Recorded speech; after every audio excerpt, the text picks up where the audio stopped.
여보, 나 이혼할래요.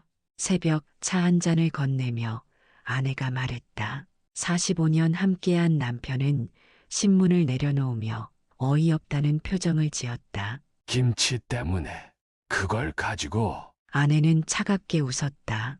40년 담근 김치가 마트 것보다 못하다는 말을 들었어요.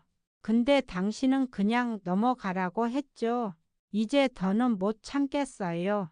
정순자는 새벽 5시면 어김없이 눈을 떴다. 68세의 나이에도 허리는 곧았고 손놀림은 여전히 빨랐다. 오늘은 추석을 한 달 앞둔 8월의 마지막 날, 김장을 시작하는 날이었다. 40년 넘게 지켜온 손맛이었다. 배추를 절이고 고춧가루를 버무리고 젓갈을 섞는 그 모든 과정에 순자의 시간이 녹아 있었다. 그녀는 세 아들을 키우며 단 한 번도 마트 김치를 사본 적이 없었다. 엄마 손맛이 최고예요라던 아이들의 말이 그녀의 자부심이었다. 김치가 완성되자 순자는 정성스레 포장했다. 큰아들 집, 둘째 집, 막내 집, 각각 5포기씩 택배 상자에 담았다. 송장을 붙이며 그녀는 흐뭇하게 웃었다. 이번엔 젓갈을 좀 더 넣었으니 더 깊은 맛이 날 거야. 상자를 보내고 나서 순자는 며칠을 기다렸다. 전화 한 통이라도 올까 싶어서였다. 그러나 아무도 연락하지 않았다. 일주일 후 큰며느리에게서 카카오톡 메시지가 왔다. 어머님, 김치 잘 받았어요. 그런데 요즘엔 마트 김치가 더 익숙해서요. 애들도 그쪽을 더 좋아하더라고요. 다음부턴 안 보내주셔도 돼요. 순자는 핸드폰 화면을 멍하니 바라봤다. 손이 떨렸다. 40년을 담가온 김치가 마트 김치보다 못하다니.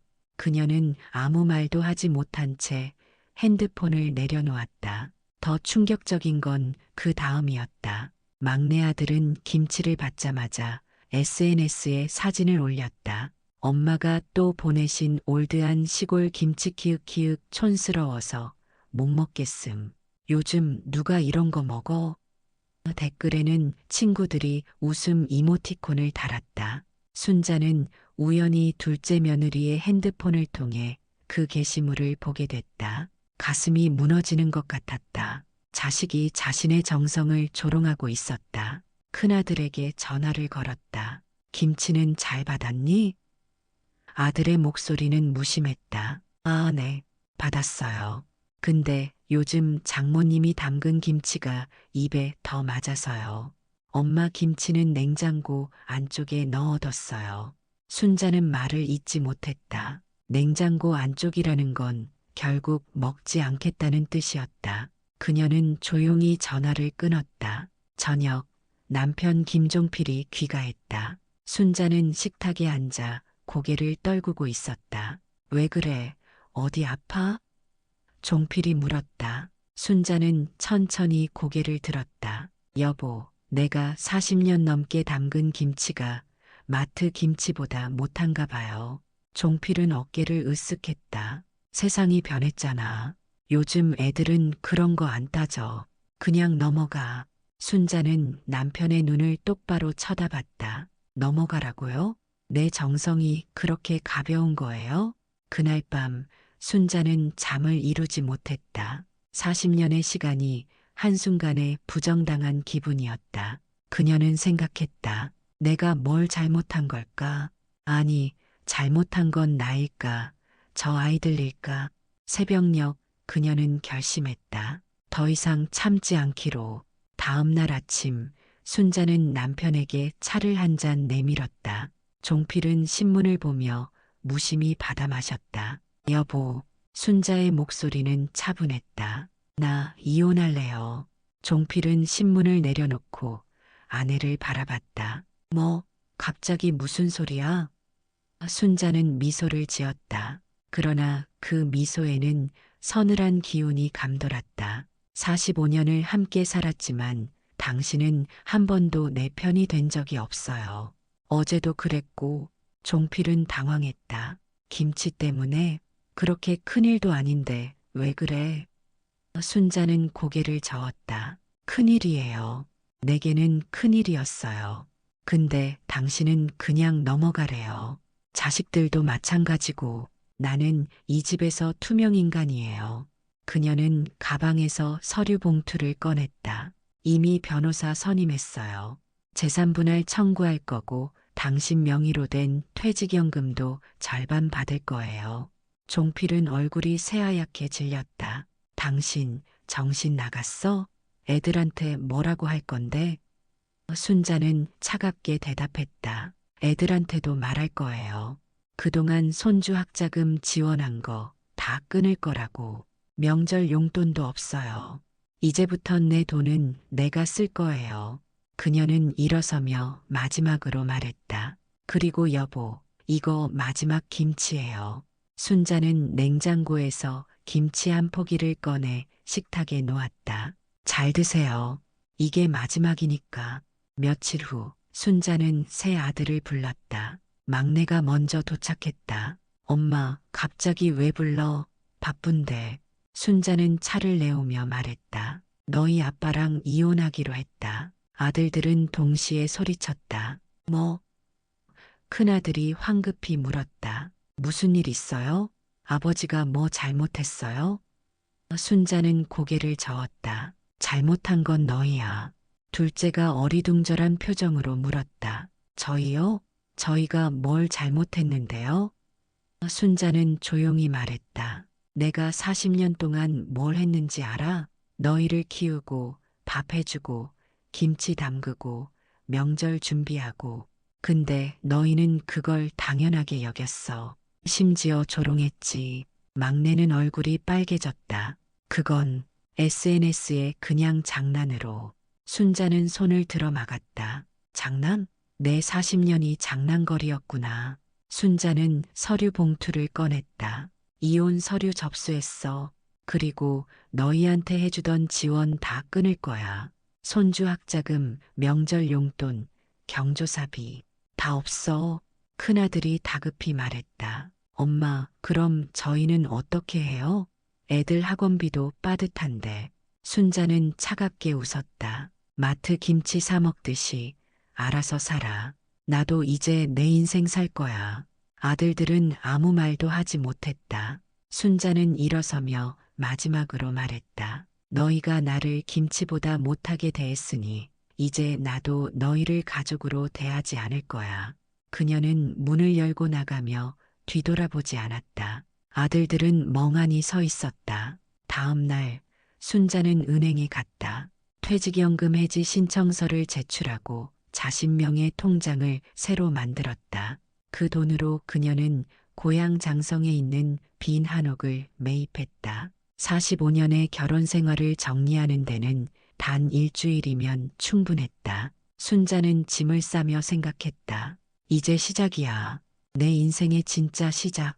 장성의 한옥은 고즈넉했다. 마당에는 장독대가 여럿 놓여 있었고 뒷뜰에는 작은 텃밭이 있었다. 순자는 짐을 풀며 마음이 편안해지는 것을 느꼈다. 서울에서의 숨막히는 생활과는 달랐다. 여기서는 그녀가 주인이었다.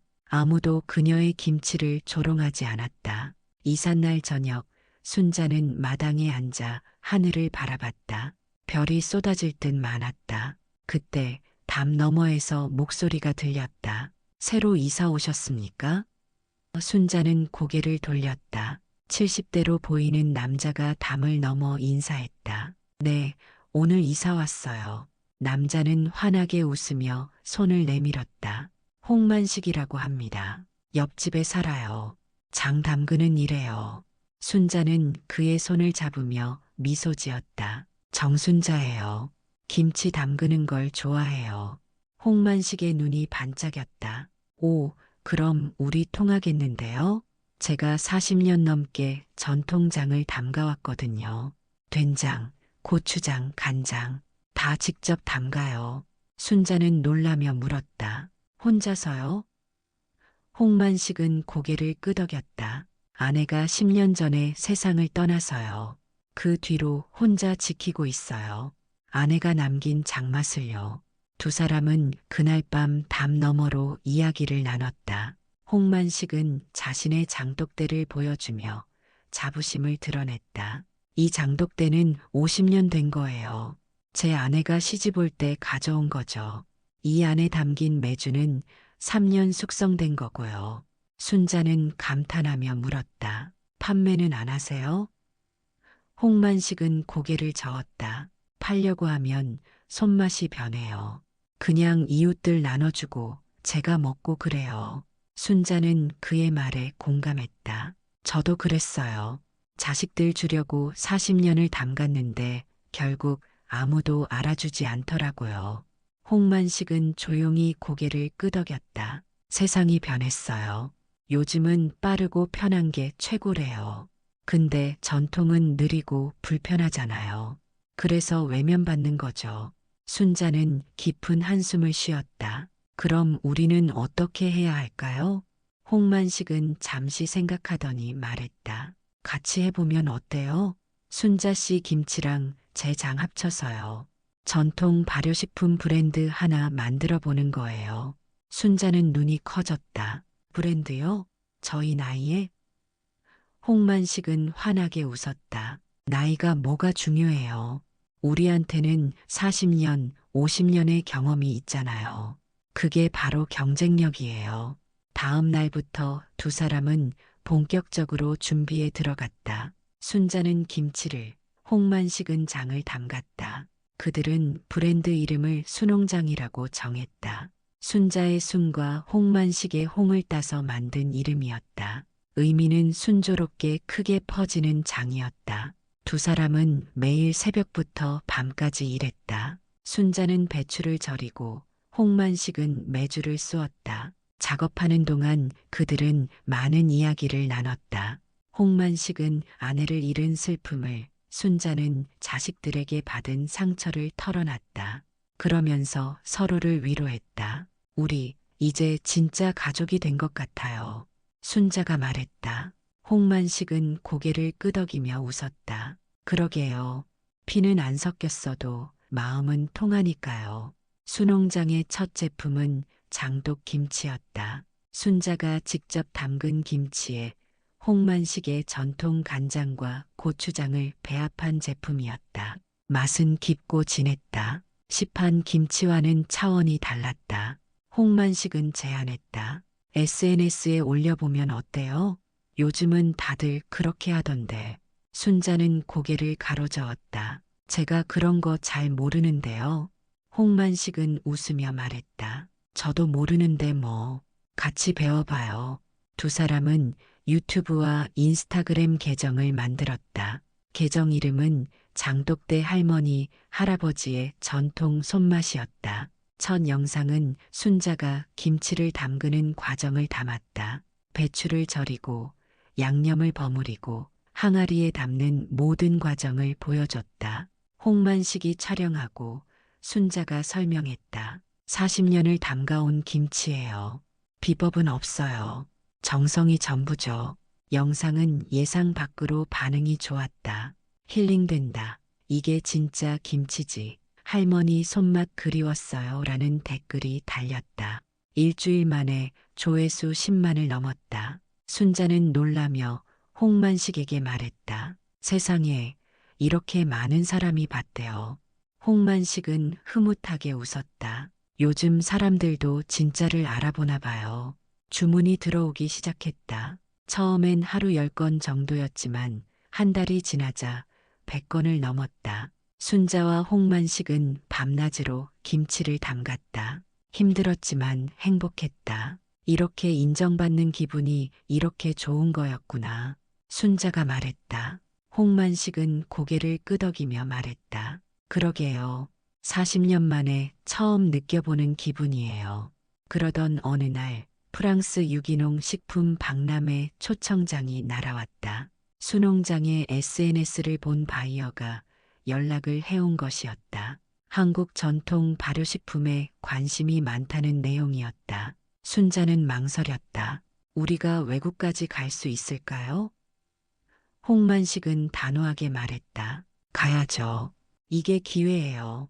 두 사람은 파리로 향했다. 생애 처음 타본 비행기였다. 박람회장에 도착하자 세계 각국의 식품 업체들이 모여 있었다. 순자는 긴장했지만 부스를 차리고 시식 행사를 시작했다. 김치와 장을 시식용으로 내놓자 외국인들이 하나둘 모여들었다. 오, 이 맛은 정말 독특해요. 프랑스 바이어가 감탄했다. 발효 깊이가 다르네요. 이건 공장에서 만든 게 아니죠? 순자는 자랑스럽게 말했다. 40년을 담가온 손맛이에요. 기계가 아니라 사람 손으로 만든 거죠. 바이어는 즉석에서 계약서를 내밀었다. 우리 회사에 납품해 주실 수 있나요? 유럽 시장에 진출하고 싶어요. 순자와 홍만식은 서로를 바라보며 웃었다. 그들의 김치가 세계로 나가는 순간이었다. 귀국 후 수농장은 프랑스와 독일, 이탈리아로 수출 계약을 맺었다. 매출은 급증했고 백화점에서도 입점 제의가 들어왔다. HMR 가정 간편식 제품화도 성공했다. 순자는 감회가 깊었다. 자식들은 못 알아봤는데 세계가 알아보네요. 홍만식은 그녀의 어깨를 두드리며 말했다. 진짜는 언젠가 빛을 발하게 돼 있어요. 수농장의 성공 소식은 금세 퍼졌다. 신문과 방송에서 인터뷰 요청이 쇄도했다. 순자는 방송에 나가 자신의 이야기를 솔직하게 털어놨다. 자식들이 제 김치를 조롱했어요. 마트 김치보다 못하다고 했죠. 그래서 저는 결심했어요. 이제 내 인생을 살겠다고. 진행자는 놀라며 물었다. 그래서 이혼까지 하신 거예요? 순자는 고개를 끄덕였다. 네, 45년을 참았는데 더는 못 참겠더라고요. 방송이 나간 후 반응은 뜨거웠다. 할머니, 멋있다. 나도 저렇게 살고 싶다. 자식들 반성해라라는 댓글이 쏟아졌다. 순자는 하루아침에 유명인이 됐다. 그러나 예상치 못한 일이 벌어졌다. 큰 며느리가 유사 제품을 출시한 것이었다. 며느리는 엄마의 손맛 김치라는 브랜드를 만들고 SNS에 적극적으로 홍보했다. 시어머니에게 배운 레시피로 만들었어요 라는 문구까지 붙였다. 순자는 분노했다. 저 여자가 어떻게 감히. 홍만식은 침착하게 말했다. 법적으로 대응합시다. 우리한테는 특허가 있잖아요. 순자는 일찌감치 수농장의 레시피와 제조 방법을 특허청에 등록해뒀다. 변호사를 선임하고 저작권 침해 소송을 제기했다. 법원은 며느리의 제품 판매 중지 가처분을 내렸다. 며느리는 황급히 순자에게 전화를 걸었다. 어머님, 이러시면 안 돼요. 저도 살아야죠. 순자는 차갑게 대답했다. 살려면 내 것으로 살아. 내 것 훔쳐서 살 생각은 하지 마. 재판이 진행되는 동안 순자는 또 한 번 방송에 나갔다. 진행자가 물었다. 며느리와의 법적 분쟁이 힘들지 않으세요? 순자는 담담하게 말했다. 힘들죠. 하지만 가족이라는 이유로 계속 당하고만 있을 순 없어요. 제 40년의 노력을 지켜야 해요. 그녀는 카메라를 똑바로 바라보며 말했다. 가족마저 등을 돌려도 맛은 진실을 기억합니다. 방송 후 여론은 완전히 순자 편이 됐다. 며느리는 SNS에서 악성 댓글 세례를 받았고 결국 브랜드를 폐쇄했다. 재판에서도 순자가 승소했다. 법원은 원고의 레시피와 제조 방법은 독창적이며 피고는 이를 무단으로 도용했다고 판결했다. 며느리는 위자료 3천만 원을 지급하라는 명령을 받았다. 재판이 끝난 후 큰아들이 순자를 찾아왔다. 엄마, 이렇게까지 해야 했어요? 순자는 아들을 차갑게 바라봤다. 너희가 먼저 나를 이렇게 만들었어. 김치를 조롱하고 내 정성을 무시하고 심지어 도둑질까지 하려고 했잖아. 큰아들은 아무 말도 하지 못했다. 순자는 마지막으로 말했다. 이제 알아라. 나도 사람이야. 참을 만큼 참았어. 승승장구하던 수농장에 위기가 찾아왔다. 순자가 갑자기 쓰러진 것이었다. 고혈압 악화였다. 병원에 입원한 순자는 힘겹게 눈을 떴다. 홍만식이 침대 옆에 앉아 있었다. 정신 차리세요, 순자 씨. 우리 아직 할 일이 많아요. 순자는 미약하게 웃었다. 미안해요. 몸이 말을 안 듣네요. 의사는 최소 한 달은 입원해야 한다고 했다. 순자는 걱정이 태산 같았다. 만식 씨, 주문은 어떻게 해요? 납품 일정도 있는데. 홍만식은 손을 잡으며 말했다. 걱정 마세요. 제가 알아서 할게요. 그러나 홍만식도 혼자서는 역부족이었다. 김치 담그는 속도가 느려졌고 장맛도 일정하지 않았다. 유통사에서 클레임이 들어오기 시작했다. 이번 배치는 맛이 다른데요? 품질이 떨어진 것 같아요. 홍만식은 최선을 다했지만 순자의 손맛을 완벽히 재현할 수 없었다. 그는 밤새 김치를 담그며 눈물을 흘렸다. 순자 씨가 없으니 안 되겠어. 이건 혼자서는 못해. 더 큰 문제는 SNS였다. 요즘 수농장 맛이 예전 같지 않아요 라는 댓글이 달리기 시작했다. 할머니가 안 계시면 이 정도밖에 안 되나요? 라는 비아냥도 있었다. 홍만식은 댓글을 보며 가슴이 무너졌다. 순자에게 이 사실을 말할 수 없었다. 병원에서 순자는 휴대폰으로 SNS를 확인했다. 악성 댓글들이 눈에 들어왔다. 할머니 브랜드는 오래 못 가요. 결국 일회성이었네요 라는 글들이었다. 순자는 핸드폰을 내려놓고 천장을 바라봤다. 내가 쓰러지니 다 무너지는구나. 그녀는 무력감을 느꼈다. 홍만식이 병실을 찾아왔다. 순자는 그를 보자마자 말했다. 만식 씨, 이제 그만둬요. 혼자서는 안 되잖아요. 홍만식은 고개를 저었다. 아니에요. 포기 안 해요. 우리 여기까지 온 거 아까워요. 순자는 눈물을 흘렸다. 미안해요. 내가 몸을 못 챙겨서. 홍만식은 그녀의 손을 잡으며 말했다. 순자 씨 잘못 아니에요. 우리가 함께 이겨낼 거예요. 그날 밤 홍만식은 회사 직원들을 모았다. 수농장은 이미 직원 10명을 고용하고 있었다. 여러분, 순자 씨가 입원하셨어요. 하지만 우리는 계속 나가야 해요. 이 브랜드를 지켜야 해요. 직원들은 고개를 끄덕였다. 한 직원이 말했다. 사장님, 저희가 도울게요. 할머니가 빨리 나으실 때까지 우리가 지킬게요. 순자는 병상에 누워서도 가만히 있지 않았다. 그녀는 노트를 꺼내 김치 비법서를 작성하기 시작했다. 배추 고르는 법, 절이는 시간, 양념 비율, 숙성 온도까지 세세하게 적었다. 홍만식이 병실에 오자 그녀는 노트를 건넸다. 이거 보고 직원들 교육시켜요. 내 손맛을 전수하는 거예요. 홍만식은 노트를 받아들고 감격했다. 순자 씨, 이거 평생의 비법인데. 순자는 웃으며 말했다. 비법은 혼자 가지고 있으라고 있는 게 아니에요. 전수하라고 있는 거죠. 우리가 죽으면 이 맛도 사라지잖아요. 홍만식은 고개를 끄덕이며 노트를 가슴에 품었다. 다음 날부터 직원들은 특별 교육에 들어갔다. 홍만식이 직접 순자의 비법서를 읽어주고 하나하나 시연했다. 직원들은 새벽부터 밤까지 연습했다. 처음엔 서툴렀지만 일주일이 지나자 점점 손맛이 살아났다. 한 직원은 말했다. 할머니의 정성이 이런 거였구나. 이제 조금 알 것 같아요. 홍만식은 SNS에 영상을 올렸다. 제목은 순자 할머니가 없어도 우리는 손맛을 지킵니다였다. 영상에는 직원들이 밤새 김치를 담그는 모습이 담겼다. 홍만식은 카메라를 향해 말했다. 순자 할머니가 입원하셨습니다. 하지만 우리는 포기하지 않습니다. 할머니의 40년 손맛을 지키기 위해 우리 모두가 하나 됐습니다. 영상은 순식간에 퍼졌다.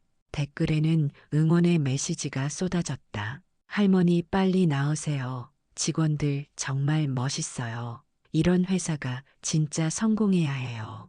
주문도 다시 늘어나기 시작했다. 사람들은 수농장을 응원하고 싶어 했다. 순자는 병실에서 영상을 보며 눈물을 흘렸다. 만식 씨, 우리 성공했네요. 홍만식은 미소 지으며 말했다. 아직 끝이 아니에요. 순자 씨가 돌아오면 더 크게 만들 거예요. 순자는 고개를 끄덕이며 다짐했다. 네, 빨리 나아야겠어요. 한 달 후, 순자는 퇴원했다. 회사로 돌아온 그녀를 직원들이 박수로 맞아줬다. 순자는 감격해서 말을 잇지 못했다. 한 직원이 다가와 말했다. 할머니, 저희가 할머니 레시피 열심히 배웠어요. 이제 할머니 없이도 할 수 있어요. 순자는 직원의 손을 잡으며 말했다. 고마워요. 정말 고마워요.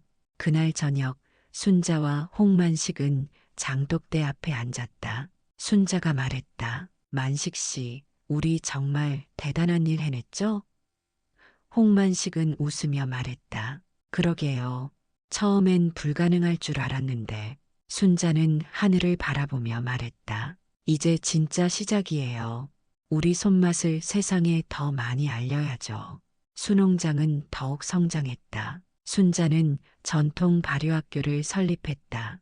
김치와 장담그는 법을 배우고 싶어하는 젊은이들이 전국에서 찾아왔다. 순자는 그들에게 자신의 40년 노하우를 아낌없이 전수했다. 전통은 혼자 지키는 게 아니에요. 함께 이어가는 거죠. 학교는 성황을 이뤘다. 매달 20명씩 교육생이 입학했고 졸업생 중 절반은 창업에 성공했다. 순자는 그들을 보며 뿌듯해했다. 우리가 씨앗을 뿌렸구나. 홍만식은 고개를 끄덕이며 말했다. 순자 씨, 우리 진짜 대단한 일 한 거예요. 어느 날 큰아들이 학교를 찾아왔다. 순자는 놀라며 물었다. 무슨 일이야? 큰아들은 무릎을 꿇고 말했다. 엄마, 죄송해요. 제가 정말 잘못했어요. 뒤이어 둘째와 막내도 들어왔다. 새 아들은 나란히 무릎을 꿇었다. 엄마, 용서해 주세요. 엄마 김치가 세상에서 제일 맛있어요. 순자는 아들들을 바라보며 눈물을 흘렸다. 너희가 이제야 알았구나. 큰아들이 말했다. 늦었지만 이제라도 알게 돼서 다행이에요. 엄마, 다시 기회를 주세요. 순자는 잠시 침묵했다. 그리고 천천히 입을 열었다. 기회는 주겠어. 하지만 예전처럼은 안 돼. 너희도 이제 내 정성의 가치를 알아야 해. 아들들은 고개를 끄덕였다. 순자는 그들을 일으켜 세우며 말했다. 김치 하나 담그러 올래? 엄마가 가르쳐 줄게. 아들들은 놀라며 대답했다. 저희가요? 순자는 웃으며 말했다. 그래, 너희도 이제 배워야지. 손맛이 뭔지 말이야. 그날 오후 순자는 아들들과 함께 김치를 담갔다. 배추를 절이고 양념을 버무리는 과정을 하나하나 가르쳤다. 아들들은 서툴렀지만 열심히 따라했다. 막내가 말했다. 엄마, 이거 정말 힘들어요. 엄마가 40년을 이렇게 해오신 거예요? 순자는 고개를 끄덕였다. 그래, 그게 바로 정성이야. 김치가 완성되자 순자는 아들들에게 한 포기씩 건넸다. 이건 너희가 직접 담근 김치야. 집에 가서 먹어봐. 그럼 엄마 마음을 조금은 알 거야. 아들들은 김치를 소중히 안고 돌아갔다. 며칠 후 큰아들에게서 전화가 왔다. 엄마, 김치 정말 맛있어요. 제가 담근 건데도 이렇게 뿌듯할 수가 없어요.